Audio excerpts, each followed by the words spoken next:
आदरणीय प्रधानमंत्री जी, नमस्कार sir. We have achieved soft landing on the moon.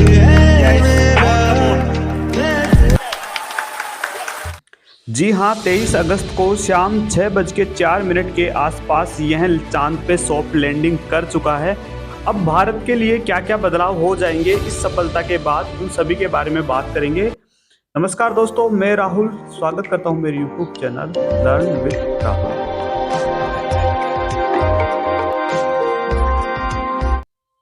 सभी भाइयों को ढेर सारी बधाइयाँ, क्योंकि दक्षिणी ध्रुव पे उतरने वाले विश्व का पहला देश बन चुका है भारत। दक्षिणी ध्रुव पे अभी तक चांद की सतह पे किसी ने भी अभी तक लैंड नहीं किया है। भारत ही है जिसने पहली बार यह चमत्कार करके दिखाया है।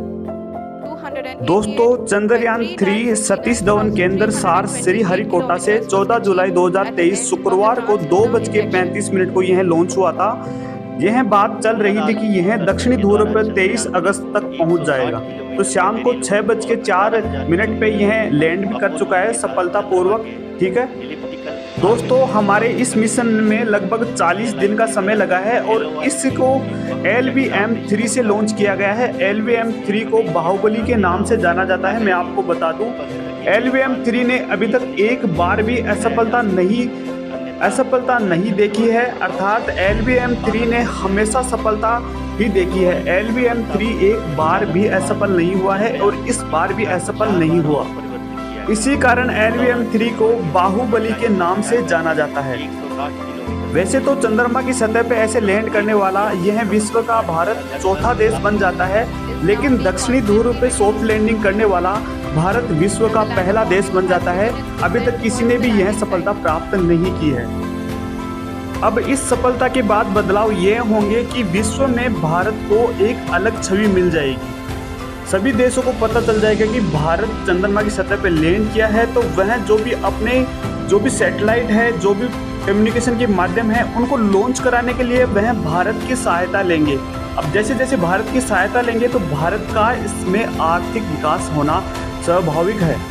जैसे मान लीजिए कि कुछ छोटे बड़े देश है, वह भारत को सहायता देंगे कि हमारे इन चीज़ों को प्रक्षेपित कर दीजिए और इसके बदले हम आपको इतने पैसे देंगे। दोस्तों, जो सॉफ्ट लैंडिंग के समय आखिरी के 16 मिनट थे, वहाँ पे सभी लोगों की सांसें थम गई थी, क्योंकि पिछली बार भी यहीं पे गलतियां हुई थी कि सॉफ्ट लैंडिंग नहीं कर पाया था। लेकिन इस बार सच में वहां पे सॉफ्ट लैंडिंग हुई है और भारत को यह काबिले तारीफ है कि भारत ने सॉफ्ट लैंडिंग की है वहां पे। इस सॉफ्ट लैंडिंग को पूरे भारत के साथ श्रीमान नरेंद्र मोदी जी भी देख रहे थे। सॉफ्ट लैंडिंग के बाद श्रीमान नरेंद्र मोदी ने इस भारत को और चंद्रयान 3 के जितने भी सदस्य थे, इसमें जो काम कर रहे थे, इसरो के अध्यक्ष, सभी को धन्यवाद करते हुए भारत को संबोधित किया। और श्रीमान नरेंद्र मोदी ने यह बात भी कह दी कि इस सफलता के बाद अब हम आदित्य L1 यानी कि सूर्य के मिशन और शुक्र के मिशन के ऊपर भी हम कार्य करना स्टार्ट कर देंगे।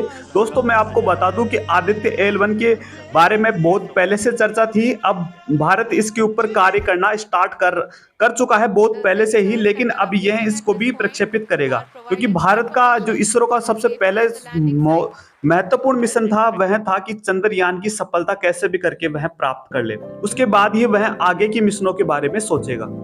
दोस्तों, मैंने एक वीडियो पहले ही बना दिया था, उसमें मैंने बताया था कि चंद्रयान फर्स्ट क्या है, चंद्रयान सेकंड क्या है।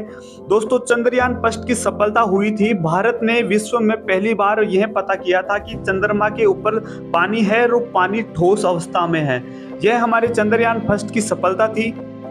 लेकिन जो चंद्रयान सेकंड था वह सफल नहीं हो पाया, क्योंकि उसे सॉफ्ट लैंडिंग नहीं कर पाया उस टाइम में पे। लेकिन चंद्रयान 3 वहां पे अच्छे से सॉफ्ट लैंडिंग कर पाया है और भारत को अब यह सफलता प्राप्त हो चुकी है। इसके बाद भारत यह भी प्रयास करेंगे, मनुष्य को भी भेजा जा सकता है। ठीक है, अब हमारे भारत देश का यह प्रयास रहेगा कि इस सफलता के बाद वह चंद्रमा पे मनुष्य को भी भेजे। दोस्तों, जो ये लैंडर है वह चंद्रमा की सतह पे एक दिन के लिए काम करेगा। एक दिन का मतलब यह नहीं है कि एक दिन 24 घंटे के बराबर नहीं होता। दोस्तों, हमारे पृथ्वी पे जो 14 दिन होते हैं, वह 14 दिन पर चांद पे एक दिन के बराबर होते हैं।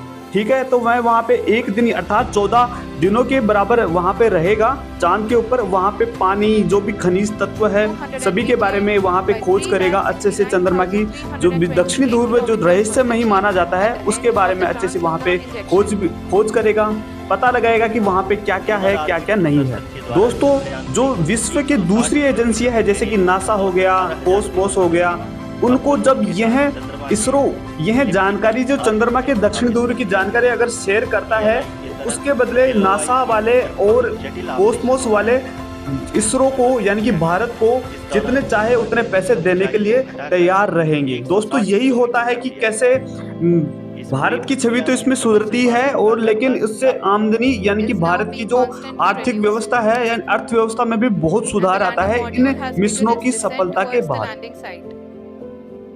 जल्द ही सूर्य के विस्तृत अध्ययन के लिए ISRO Aditya L1 mission launch करने जा रहा है। इसके बाद शुक्र भी इसरो के लक्ष्यों में से एक है। जी हाँ दोस्तों, अब इसके बाद हम आदित्य L1 और उसके बाद हम शुक्र मिशन के ऊपर काम करने वाले हैं। आशा करता हूं कि मेरे द्वारा दी गई यह जानकारी आप सभी को अच्छी लगी होगी। चंद्रयान 3 की सफलता की पूरे भारतवासियों को ढेर सारी बधाइयां। मिलते हैं अगली वीडियो में। चैनल को सब्सक्राइब करना ना भूलें। टारगेट है 1000 सब्सक्राइबर का। जय हिंद, जय भारत।